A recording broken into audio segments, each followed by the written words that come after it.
நாகூர்ல மருத்துவமனையில் மகப்பேறு மருத்துவர் இருக்க மாட்டாங்க. நாகூர்ல தான் இப்ப மெடிக்கல் காலேஜ் ஹாஸ்பிட்டல் கட்டி ஒரு பெரிய பிரம்மாண்டமான மருத்துவமனை இருக்கு.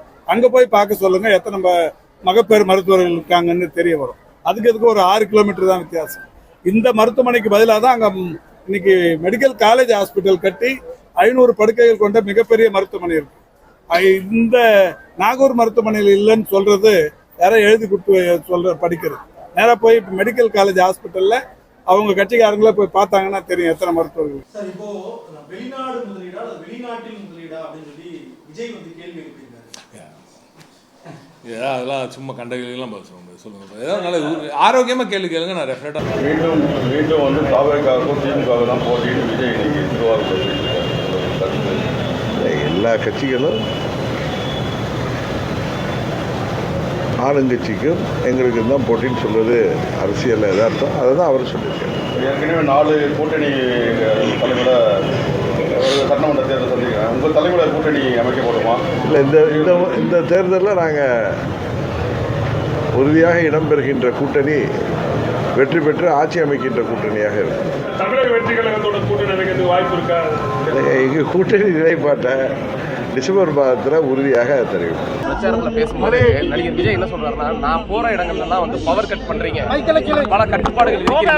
அதே நேரத்தில் பிரதமர் நரேந்திர மோடியோ RSS தலைவரும் வரும்போது இது போன்ற கட்டுப்பாடுகள் நீங்க விதிப்பீங்களா அப்படின்னு கேட்கிறாரு.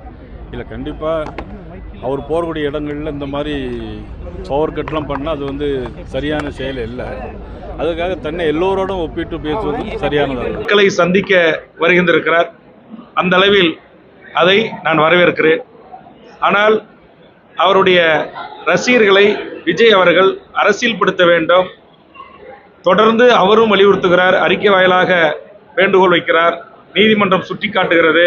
திரும்பவும் கோவில்களில் ஏறுவதும், மின்சார மரங்களில் ஏறுவதும், கம்பிகளில் தொங்குவதும் தொடர்ச்சியாக இருந்து வருகிறது. அதனால் முதலில் நடிகர் விஜய் அவர்கள் தன்னுடைய தொண்டர்களை அரசியல் படுத்துங்கள், அவர்களுக்கு முறையான அரசியல் பயிற்சி வகுப்புகளை நடத்தி அவர்களை ஒரு தெளிவு பெற்ற புரிதல் உள்ள தலைமை பண்புக்குரிய தொண்டர்களாக மாற்றுங்கள்.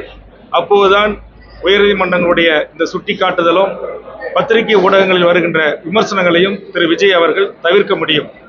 விஜய் ஒரு நடிகர், அவருக்கென்று தமிழ்நாட்டில் ஒரு இளையோர் பட்டாளம் ரசிகர்களாக இருக்கிறார்கள். ஆனால் கட்சி தொடங்கி 2 ஆண்டுகள் ஆகிய பிறகும் ரசிகர்களாகவே இருப்பது என்பது ஏற்புடையதல்ல. அதனால் அவர் தன்னுடைய ரசிகர்களை தொண்டர்களாக மாற்றுவதற்குரிய நடவடிக்கைகளை மேற்கொள்ள வேண்டும் என்று தெரிவித்துக் கொள்கிறேன். திமுக மட்டுமே விமர்சிக்கிறார். திமுகவை விமர்சிக்கிறதுனால அவருடைய ஓட்டை வாங்கிடலாமா? எந்த ஒரு அரசியல் கட்சியும் பெரிய ஒரு அரசியல் கட்சியை விமர்சனம் செய்வதன் மூலமாக மட்டும் வாக்குகளை வாங்க முடியாது. மக்களின் நம்பிக்கைகளை பெற வேண்டும்.